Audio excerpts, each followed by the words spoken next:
चला आपल्याला श्रीमंत बनायचे। श्रीमंत म्हणजे काय?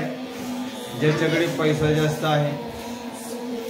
पण आपण नेहमीच विचार म्हणतो श्रीमंत होण्यापेक्षा श्रीमंत व्हा किंवा ज्ञानवंत व्हा। आज ज्ञानाने आपल्याला शिक्षण हे संपत्ती आपल्याला मिळत असते। चला गणितामध्ये गणित करत असताना आपल्याला संख्येची म्हणजे संख्या फार महत्त्वाच्या असतात आणि मग या सगळ्या संख्या आपल्याला वाचता याव्यात।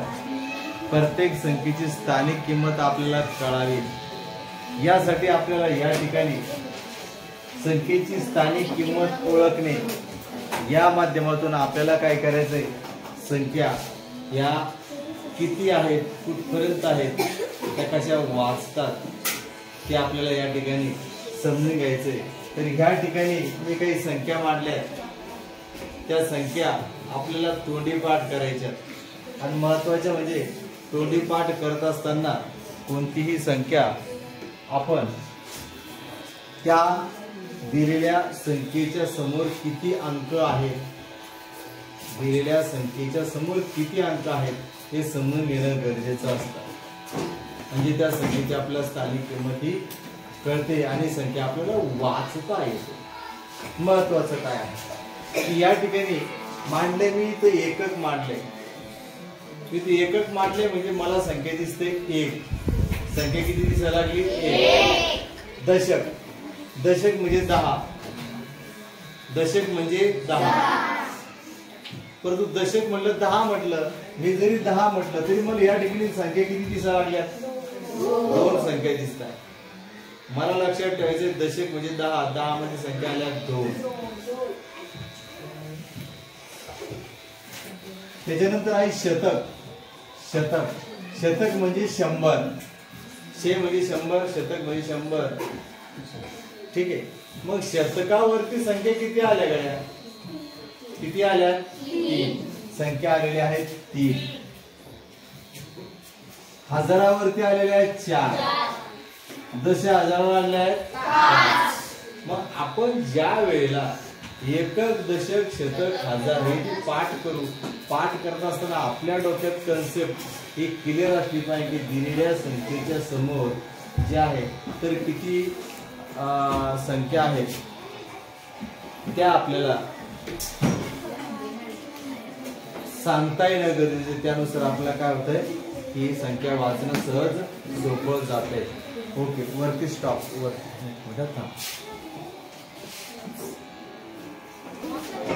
तर आपल्याला झाले सुरू। तर आपल्याला काय आहे संख्या या समजणं, संख्या समजून घेणं गरजेचं आहे।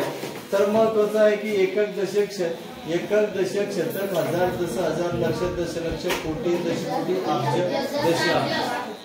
ठीक आहे, आपला संबंध जवळपास शालेय जीवनामध्ये तर आपल्या 8वी पर्यंत आपण इथपर्यंतही आपल्या या संख्येची काही गरज पडत नाही। परंतु जसं जसं आपलं शिक्षण वाढत चाललं जात आहे तसं तसं मग आपला याही खर्ची जी काही आपण संख्या मांडलेल्या आहेत याही संख्येची एवढी काही गरज पडत नाही। जवळपास तुमचं ग्रॅज्युएशन झालं, मोठे जरी झाले, किती मोठे झाले तरी एवढ्या संख्येपर्यंत आपल्याला काय अभ्यासक्रमामध्ये काही येत नाही। जास्तीत जास्त अब्ज आणि दशअब्जापर्यंतच आपल्याला संख्या येत असतात। त्यामुळे मी ह्या साईडला एकक, दशक, शतक, हजार, दशहजार, लक्ष, दशलक्ष, कोटी, दशकोटी, अब्ज आणि दशअब्ज या साईडला एक चार्ट मांडलाय। बाकीचा जो चार्ट आहे तो चार्ट इकडून मांडलाय। याच्यामध्ये खर्व, निखर्व, पदम, महापदम, शंकू, जलाची शंकू, अंत्या, मध्या, पारद, महापारद, धनु, महाधनु, अश्विनी, महाअश्विनी। आता मग या ठिकाणी महत्वाचं काय समजून घ्यायचंय की या ठिकाणी याच्यामध्ये किती संख्या होत्या? याच्यात आहे संख्या 1, एकक मध्ये, दशक मध्ये 2, शतक मध्ये 3, हजार मध्ये 20,000 मध्ये नंतर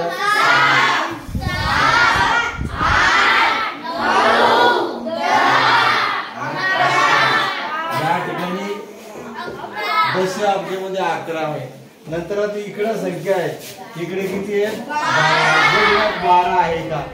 1 2 3 4 5 6 7 8 9 10 11 12 1 2 3 4 5 6 7 8 9 10 11 12 या झाल्या 12.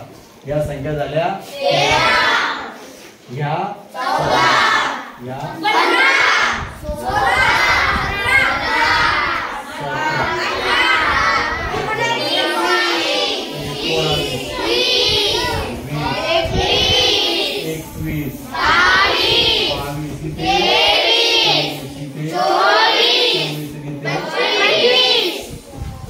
जवळपास म्हणजे दिलेली जी काही संख्या असेल त्यामध्ये किती संख्या असणं गरजेचे आहे हे लक्षात ठेवायचे. तर एवढं एकंदरीत शतक सर्वांनी पाठ म्हणजे पाठच करायचं. लक्षात येईल.